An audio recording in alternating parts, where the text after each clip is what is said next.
Aloha! I'm Madame Donut, and I own Donut Dynamite with my husband.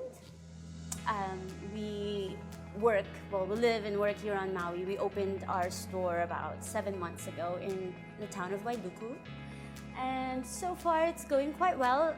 It's been really amazing how people have come to find us. I always loved donuts. My very first job was actually at Dunkin' Donuts when I was 15.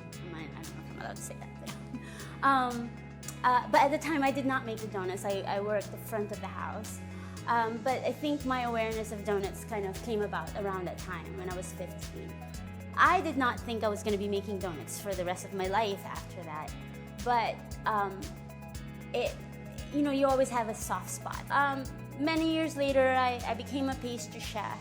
Somehow, I would always sneak in a donut on the pastry menu in every place that I worked at. I always thought it was fun. I always thought donuts I can speak through donuts. Like, I express myself through donuts. I think donuts are very humble, and also they're the underdog of the pastry world. When I decided to start a donut business, I thought, we'll make brioche style donuts. Brioche is pretty much in the same family as croissants, which was my first baking project. It's actually called the rich man's bread in the pastry world. It's an enriched dough. It has a lot more eggs and butter than any other dough out there. It's also probably one of the more complicated doughs to make, just because you can't just add everything, mix it all together and step away. It's really an emulsion, if you think about it. You emulsify the butter really well. If you don't, you end up with a really greasy product.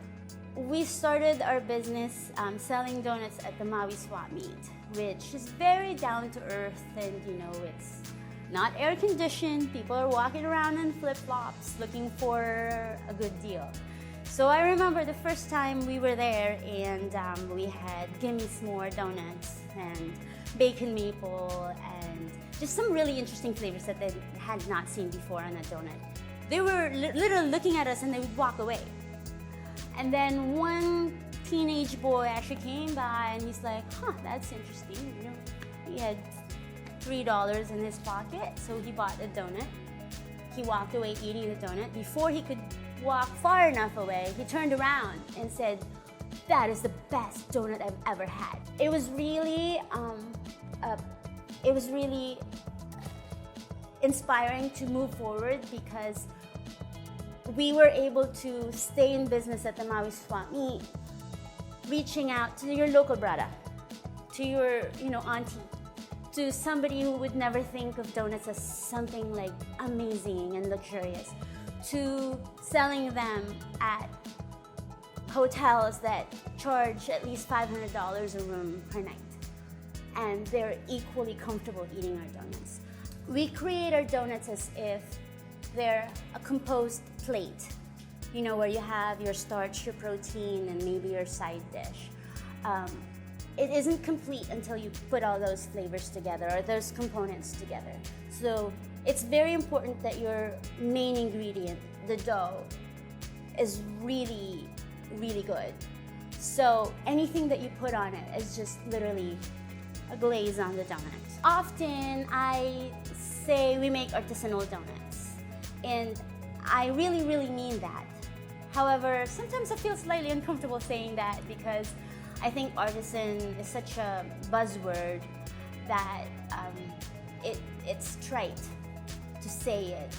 But the way we make our donuts really come from thinking of it as art. It sounds corny, but I look at the donut as my canvas. One type of dough alone takes almost an hour, anywhere between 40 to 50 minutes. Just one dough. We have over 20 different kinds of brioche dough.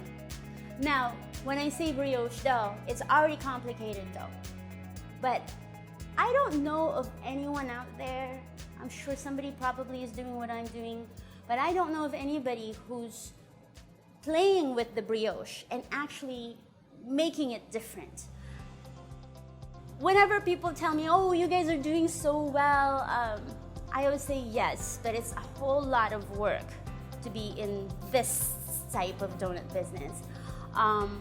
Again, the choice of dough that we make makes everything more complicated, and of course, making all the components by hand also makes the workload so much harder and tedious. A typical work day, every day I make dough. Our doughs take about 6 to 8 hours minimum for the initial fermentation. So I mix the dough and then basically let it sit in the refrigerator in a cool room for about 6 to 8 hours to let the butter set. Meanwhile, while that's going on, we have all sorts of other projects like the toppings and such. We make all the glazes in-house. Our workday usually starts somewhere around anywhere between 10 p.m. to midnight, depending on the day of the week. On the weekends, we obviously start as early as 10. And then my husband usually rolls the dough.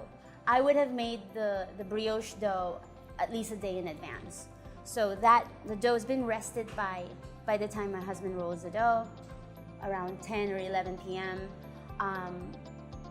After he rolls them, the doughs have to rest for a few minutes, anywhere between 45 minutes to an hour before we can cut them. We cut them, we proof them, we fry them, we cool them, we glaze them. By the time all of these are done, usually it would be around 5 o'clock in the morning. I want people to be excited about what we do, and they are. And we're gonna continue to do what we do until those faces disappear, but they keep coming.